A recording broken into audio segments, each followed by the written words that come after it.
Hi guys, good morning everybody. तो कैसे हैं आप लोग? तो मेरे प्यारे बच्चों, मेरे दोस्तों and dear aspirants, today I will start a world history, right? And topic is the French revolution. Okay, French revolution I have taken here. I will start from the French revolution. Get it? तो ये French revolution की बात करें या France की क्रांति की बात करें तो इसका एक बहुत ही बड़ा योगदान रहा है पूरे विश्व स्तर पर. पूरे विश्व स्तर पर जो है फ्रांस की क्रांति का बहुत ही बड़ा योगदान रहा है. और पूरा विश्व ने, खास करके यूरोपियन कंट्रीज़ ने जो है इस फ्रांस की क्रांति से जो है बहुत कुछ सीखा है ना. मेन फीमेल्स और जो सिटीजन थे फ्रांस के, उन लोगों को अधिकार मिला. फ्रेंच रिवॉल्यूशन के तहत डेमोक्रेसी की स्थापना की गई फ्रेंच रिवॉल्यूशन के अंतर्गत. और इसका एक अपना क्या है, लैंडमार्क है, इम्प्रिंट है. इसने एक ऐसा छाप छोड़ा जिससे कि नए नए परिवर्तन जो है वो अमेरिका हो चाहे यूरोप के अन्य कंट्री, जर्मनी, इटली, जो भी देश हों, सब में देखने को मिला है. तो उसकी चर्चा हम करेंगे जब हम पढ़ाएंगे आप लोगों को यूरोप में राष्ट्रवाद का उदय, rise of nationalism in Europe. Okay, वहाँ पर आपको और सही से समझ में आ जाएगा, राइट? तो अब देखिए, फ्रांस की क्रांति एक ऐसी क्रांति थी जहाँ से लोगों ने सीखा कि भाई आंदोलन कर करके जो है, एक क्रांति कर करके किस प्रकार से लिबर्टी, फ्रीडम, इक्वालिटी जैसे वैल्यू को अटेन किया जा सकता है, प्राप्त किया जा सकता है. ये सबसे बड़ी सबक थी फ्रांस की क्रांति का जो अन्य देशों ने सीखा. तो आइए स्टार्ट करते हैं, देखते हैं. ये घटना है 18th सेंचुरी का, लेट 18th सेंचुरी का घटना है ना. और बारीकी से हम पॉइंट बाय पॉइंट इसको समझाने का प्रयास करेंगे. वर्ल्ड हिस्ट्री से भी क्वेश्चन पूछा जाता है यूपीएससी में, बीपीएससी में भी वर्ल्ड हिस्ट्री से भी क्वेश्चन पूछा जाता है, खास करके मेंस और प्रीलिम्स के बच्चों के लिए, राइट? देखिए, French society during the late 18th century, 18वीं शताब्दी के आसपास में फ्रांस का जो समाज था उसका क्या कंडीशन था. इससे पहले हमने बताया था आप लोगों को फर्स्ट वर्ल्ड वार के बारे में. जब हमने स्टार्ट किया था इंडियन नेशनलिस्ट मूवमेंट, उसमें हमने बताया था कि कोई भी युद्ध जब होता है तो उस युद्ध का मकसद ये नहीं होता है कि उससे हमें पॉजिटिव चीज़ को गेन करना है, प्रॉफिट गेन करना है, उससे लॉस ही गेन होता है ना. तो ठीक वही कंडीशन हुआ है जब 1774 में Louis 16 who became the king of France. In 1774, Louis XVI who became the king of which country? France. तो जब वह राजा बने तो राजा बनने के बाद क्या है कि उनको बहुत सारी समस्याओं का जो है सामना करना पड़ा. He has to face a lot of problem when he became the king. First problem that was the empty of treasury. वहाँ का खजाना ही खाली मिला उनको. और ये कैसे हो पाया? ये संभव कैसे हो पाया भाई कि खजाना ही पूरा देश का खाली कैसे हो गया? ये पॉसिबल हो पाया इस चलते due to the large number of war, है ना. तो युद्ध जो है बहुत ही पुरानी गतिविधि रही है, बहुत ही पुरानी राजनीतिक गतिविधि रही है, जिसके माध्यम से एक देश दूसरे देश के ऊपर कब्जा करते थे. ये तो हुआ. दूसरी बात इसमें क्या हुआ कि to maintain court at Versailles एक इमेंस प्लेस था, जगह था. तो उस इंपेरियल कोर्ट को जो है मेंटेन करने के लिए उन्होंने क्या किया, मोर देन 2 बिलियन लीवर का जो है लोन ले लिया, क्योंकि खजाना खाली था. इनको अपना राजपाट चलाना था, तो बिना पैसे के तो चलता नहीं, बिना लीवर का तो काम चलता नहीं. लीवर जो है वहाँ का मुद्रा था फ्रांस का. ओके, तो काम चलता नहीं, इसलिए उन्होंने क्या किए कि लोन ले लिए 2 बिलियन लीवर्स का. लेंडर से, जो क्रेडिट लेंडर हुआ करते थे। दूसरा उन्होंने क्या किया कि फ्रांस जो है लुईस 16 का अंडर में जब शासन चल रहा था फ्रांस में, तो लुईस 16 बाबा ने क्या किया कि 13 अमेरिकन कॉलोनीज को जो है आज़ाद कराने में मदद कर दिया। किससे आज़ाद करवाया भाई? ब्रिटेन से। ब्रिटेन का शासन था, है ना, अमेरिकन कॉलोनी पे जो है ब्रिटेन का शासन था। तो 13 अमेरिकन कॉलोनीज को जो है उन्होंने आज़ाद करवाया। उनके शत्रु कौन से शत्रु थे? तो ब्रिटेन थे। ब्रिटेन से उन्होंने जो है आज़ादी दिलवाई। तो भाई आज़ादी दिलवाई क्या समझौता करवा के? नहीं, युद्ध करवाया। वो भी युद्ध में पार्टिसिपेट किए, मदद किए, उसमें भी तो खर्चा हुआ ना, उस पर भी तो एक्स्ट्रावेगेंट एक्सपेंडिचर हुआ ना, ठीक है। So the war added more than a billion livres to a डेब्ट, more than a billion livres. फिर अगेन वो कहाँ चला गया भाई? कर्ज में डूब गया, कर्ज में चला गया, राइट। सो ये सिचुएशन के चलते अब क्या है ना, देखा जा रहा है कि राजा जो है भाई लुईस 16 जी जो हैं वो लोन पे लोन लिए जा रहे हैं। तो उन्होंने क्या किया, जो लोन देने वाले थे उन्होंने क्या किया कि कंट्री का सिचुएशन को देखते हुए उन्होंने जो है 10% का जो चार्ज है ना वो बढ़ा दिया लोन पर जो है इंटरेस्ट जो होता है, जो ब्याज होता है, उसको उन्होंने क्या किया, इंक्रीज कर दिया, है ना।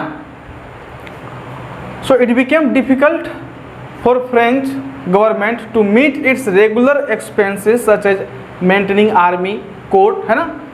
तो चार्जेस बढ़ने के बाद क्या हुआ कि इनको प्रॉब्लम थोड़ा फेस करना पड़ गया राजा को भाई, कि भाई इतने चार्ज पे हम इंटरेस्ट लेते हैं, लोन लेते हैं इतने ब्याज पे 10% की दर से, तो हम तो बर्बाद हो जाएंगे यार, हम तो डूब जाएंगे। तो सबसे बड़ा फिर उनको जो चिंता सताने लगा, वो क्या चिंता थी? वो चिंता थी कि आखिर में हम आर्मी को कैसे मेंटेन कर पाएंगे, हम जो है वर्साइल कोर्ट को कैसे मेंटेन कर पाएंगे, हम अपना शासन प्रशासन को कैसे मेंटेन कर पाएंगे, isn't it? सो इसलिए जो है अंततः फाइनली जो है उन्होंने आकर करके कुछ परिवर्तन लाया फ्रांस में, राइट। समाज में कुछ उन्होंने डिवीज़न कर दिया, बंटवारा कर दिया। फ्रांस में शासन करने के लिए लुईस 16 ने क्या किया कि फ्रांस का डिवीज़न कर दिया, फ्रांस में समाज का ही उन्होंने डिवीज़न कर दिया, ठीक है, और टैक्सेस को उन्होंने बढ़ा दिया। तो आइए देखते हैं कि 18th सेंचुरी में जो है सोशल स्ट्रक्चर क्या था जो हमारे लुईस बाबा बनाए थे। लुईस बाबा का सामाजिक संरचना क्या थी फ्रांस की, सोशल स्ट्रक्चर क्या थी समाज की। तो आप लोग वीडियो में बने रहिए और देखिए क्या होता है इसमें।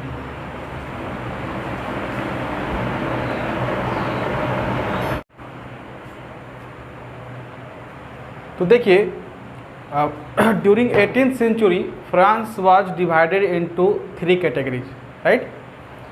3 कैटेगरी में 3 स्टेट में उसे जो है डिवाइड किया गया था, राइट। स्टेट जो है एक प्रकार का सोशल स्ट्राटिफिकेशन था।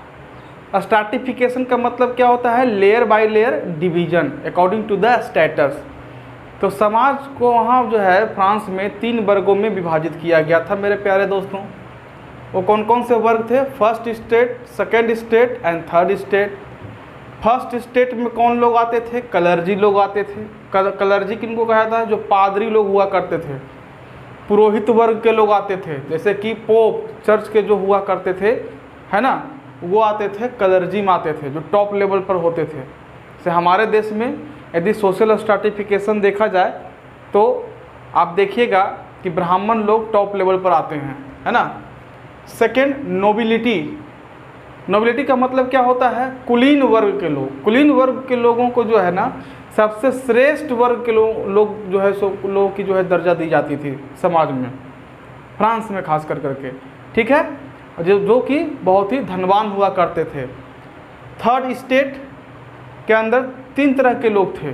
थर्ड स्टेट में भी 3 तरह का डिवीजन था, richer, middle and poorer, okay. Big businessman, merchant, court officials वो आते थे फर्स्ट क्लास में। पीजेंट्स जो कि थोड़ा सा रिच हुआ करते थे, खुद का ज़मीन हुआ करता था, वो आते थे सेकंड क्लास में। लैंडलेस लेबर और स्मॉल पीजेंट, छोटे छोटे पीजेंट और लैंडलेस लेबर जिनके पास ज़मीन बिल्कुल नहीं हुआ करता था वो आते थे थर्ड स्टेट में आते थे। ठीक है, अब देखिए आइए तीनों के बारे में हम वन बाय वन डिस्कस करते हैं। फर्स्ट स्टेट को देखिए क्या कहता है कि member of this state had vast land and wealth, they were exempted from paying tax and enjoyed certain privilege by birth. ठीक है, तो जो फर्स्ट स्टेट के लोग जो थे कलर्जी खास करके, है ना, इनको विशेषाधिकार मिला हुआ था, विशेषाधिकार प्राप्त था। यदि हम प्रिविलेज की बात करते हैं तो इनको क्या था, एक तरह का विशेषाधिकार प्राप्त था, है ना, बाय बर्थ जो है उनको एक विशेषाधिकार प्राप्त था, राइट।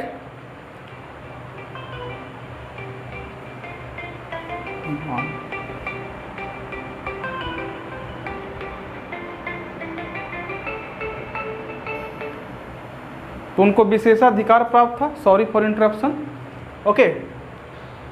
और उनको जो है टैक्स पे नहीं करना पड़ता था, है ना। सेकेंड स्टेट में कौन कौन लोग आते थे, सेम लोग उसमें भी थे, बट एक्स्ट्रा क्या है, they enjoyed feudal privilege such as extraction of feudal dues from peasants. Feudal का मतलब होता है सामंती वर्ग, सामंती व्यवस्था।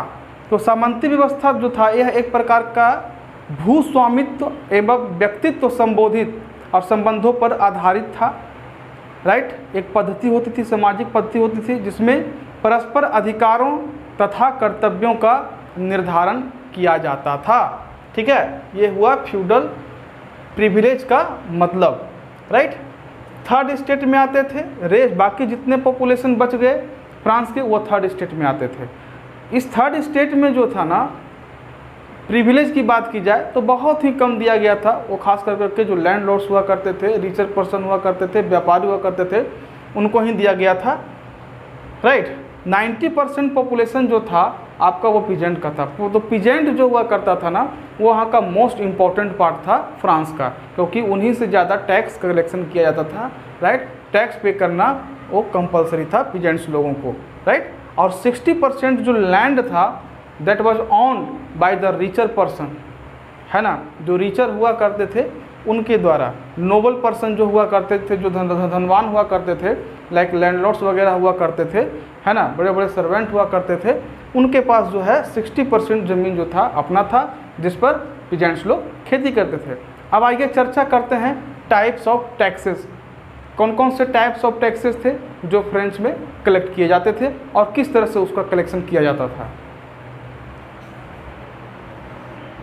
So you can see here there were two types of taxes in France collected during 18th century, right? What were those? First was तिथेस, right? इसमें क्या है कि चर्च जो होता था ना, वो डायरेक्ट टैक्स कलेक्ट करता था पीजेंट से, थर्ड स्टेट से। So all the member of the third states had to pay the taxes to the state directly, that's why it was called as direct tax. And second was taille, right. Taille में क्या होता था, जो भी direct और indirect taxes हुआ करते थे, खास करके डेली कंजम्पशन जो हुआ करता था, जो भी वस्तुएं जो कंज्यूम किया जाता था लोगों के द्वारा, थर्ड स्टेट के मेंबर के द्वारा, ठीक है ना, लाइक सॉल्ट हो गया, टोबैको हो गया, और जो भी खाद्य पदार्थ हुआ करता था, है ना, वो जो टैक्स पे होता था उसको हम कहते थे टैले। और यह एक प्रकार का इनडायरेक्ट टैक्स था जो कि डायरेक्टली चर्च को नहीं पेड किया जाता था, बल्कि से पेड किया जाता था लैंड लॉर्ड्स के माध्यम से, नोबल पर्सन के माध्यम से जो है चर्च को प्रोवाइड किया जाता था। ठीक है, तो मेरे दोस्तों आज यहीं तक रखते हैं, टाइप्स ऑफ टैक्सेस तक। ठीक है, अगले क्लास में अगले टॉपिक के ऊपर हम चर्चा करेंगे। ठीक है, तो हमारे वीडियो को देखने के लिए थैंक यू। लाइक करें, शेयर करें, और वीडियो यदि अच्छा लगा हो आप कमेंट करें। आप अपनी तरफ से कुछ यदि सुझाव हमें देना चाहते हैं तो आपका बहुत बहुत स्वागत है। ठीक है, thanks to watch my video.